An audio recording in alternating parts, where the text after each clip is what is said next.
Finally, the day has come. I've spent 2 full working weeks getting to know absolutely everything about these scopes. I have water tested them, drop tested them, look at the tracking turrets, holding zero, everything I could find out about these scopes. In the end, we're looking for 3 different winners. We're looking for an all-around winner, something you could use for target, competition, hunting, just an all-around best scope. Then a dedicated competition scope.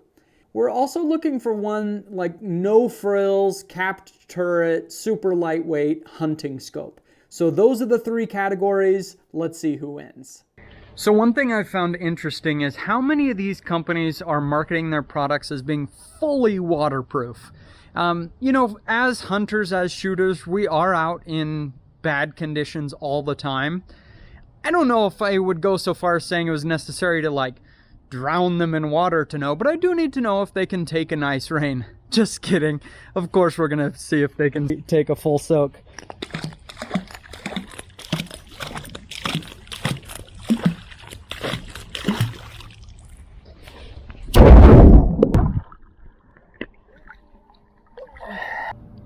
Okay, let's take a look. Whoa. We may have a problem. So, the Arkin's old waterproof claim did not turn out so good. I'm never okay when a company doesn't fulfill what they say they're going to give us on the box. But that's not to say that the Arkin is a bad scope. I just don't know if it's quite pool worthy. You know, probably in a rain it's going to be just fine. This, however, is not a hunting scope. It's really more of a competition target scope, which we're going to talk about later. Okay, guys, I've recorded this whole video like 3 different times, and it was getting to like 30 minutes and going to this point system of all the different tests and categories. Instead, I'm just going to talk to you guys like you're a friend who came into my office door and said, "Hey Jim, what scope should I get?" Well, let's start out with the Sig Whiskey 3. I don't think you should buy this scope. It's one of the cheapest scopes in the test, and so I don't want to be too tough on it. It's actually, for the price, this is a decent scope, and there are a lot worse choices in this price range. The real problem with the Sig is the black all the way around it. It feels like you're looking through a PVC pipe or something, and a few other scopes have that issue. There are other scopes in this price range that don't do it, plus it has a little bit of a picky eye box and not great optical quality. For the price, it's okay, but there are better options. The next that I think you should not buy is the Blackhound. Now, I like Blackhound as a company. When I call them, you can talk to the CEO. They're super friendly, very, very helpful. I will buy more Blackhound scopes in the future, but there are 2 huge problems with this scope. First one is the reticle. It's really poor quality. It's super, super fat with fat numbers all over the place. It really gets in the way of your view. And then the top turret. I don't know if something's wrong with my copy of this or if it's just a design thing, but here's the right turret. I'll hold it close to my lapel mic. It sounds fine. Here's the top turret. That's almost a full revolution. And you can just barely feel at all, barely feel between each click. It seems to have gotten worse as I've worked with it for 2 weeks. I don't know if it's the design or what, but this scope just doesn't work where I can't even tell how many clicks I'm moving on it. That's not going to work. So the Blackhound does get out of the test. Now I want to talk about some of the testing that I did.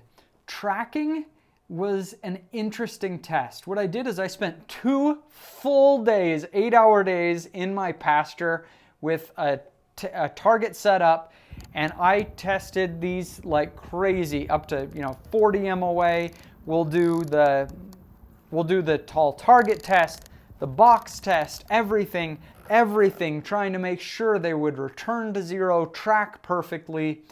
I would say that my test was only accurate to about 1/8 of an MOA, and honestly, every scope on the table passed that without any problems. Another that I think we should cut out is the Bushnell Nitro. It's the second most expensive scope that we have here, and I just didn't see it stand out in any way. It has capped turrets, which some people like, but it's, that requires less engineering if we're going to do that. And so that makes it even that much harder to justify the price point. The optical quality was just okay. The eye box, as you zoom in the magnification, you really lose a lot of space between your eye and the optic. You have to get closer and closer. Plus, it's just a little bit picky, and the optical quality was just okay. And so for that reason, I just don't think it commands the price that it's asking. Another to cut out is the Vortex Crossfire. The Vortex Crossfire is their most inexpensive scope that Vortex makes. It does not have a parallax adjustment. That means you can't do the focus, we'll call it, but it also impacts when your head moves around, the reticle should stay on the same point and not be bobbing with you. Otherwise, that's going to cause an accuracy problem, right? No parallax adjustment, which is fine. Some people prefer that because it makes it a more simple scope. But also the optics of it, the glass quality wasn't great. So glass quality was cool. I invited several of you guys from the channel. I just put out a call to come to my house, and some people that live near St. George came to my house, and some of them I let them see the brands. Others of them, they didn't know the brands at all. And I just had them put them in piles of good, better, best in terms of the optical quality. It was really hard for most people to tell the difference. But if you look at the contrast and the color, and if you have light coming in, the Vortex Crossfire would get a lot of haze on there. It just wasn't a great optical experience, and so we're going to cut that one out. You're left with 6 scopes here. So at this point, we need to look at a lot of different things. Parallax, illumination, the price point, the weight, which is significant on a lot of these scopes. We need to look at what country it's made in, what features it has, first focal plane versus second focal plane, a drop test, which, by the way, I did a drop test on all of these scopes, onto the top turret as well as onto the objective bell. Every single scope passed with flying colors. There were just no issues whatever. I did so much testing that I'm not even showing, but I am going to mention where it's relevant. First, let's go to the no frills, capped turret, super lightweight hunting scope. For that, my top recommendation is the Burris. The Burris scope is very inexpensive, crazy lightweight. It does have a parallax adjustment. I just feel like I would always prefer to have a parallax adjustment. Has a great zoom range from 4.5 to 14. It has good optical quality. The eye box was mediocre compared to some of the others. The Leupold probably had it beat in terms of eye box, but the Burris I feel like shined everywhere else. The number 2 that I would give in this price point is VX Freedom. An excellent scope, crazy lightweight. In fact, this is literally 1/3 the weight of the Arken. It's crazy, right? Super lightweight. I do love that. I did experience one issue where the reticle was falling out of focus depending on where I moved my eye. Tried every adjustment to see if I could fix it. It does seem to just be an error on this copy. But it's the only scope on the table made in the USA. And I love Leupold scopes in general, but the VX3 eyes just didn't quite fit for the specs we were looking for and the price point, so it wasn't included, just the Freedom. Next, let's talk about the best scope for competition and just target shooting. A dedicated scope. You just have to give that to the Arken. The Arken is an incredible scope. No, it is not pool proof, but as long as you're, going to be doing less than that, I've got to think it's probably going to be fine and just rain. This is a $400 scope that feels like a $1,200 scope. So for a competition optic, a target shooting precision rifle optic, you really don't care so much about the weight. But you should know that this scope is very, very heavy. I would never put this on a general purpose hunting, shooting kind of scope. This is really just for precision rifle. Arken does seem to make a 4-14 by 44 that would fit much better in this test, but I don't see it available in the USA. I've reached out to Arken. They don't seem to be super responsive to me. And so I think this is an incredible optic. The glass quality is excellent. Sharpness takes a little bit of a hit, but contrast and color is great. Super, super bright, given that 50mm big objective bell in the front.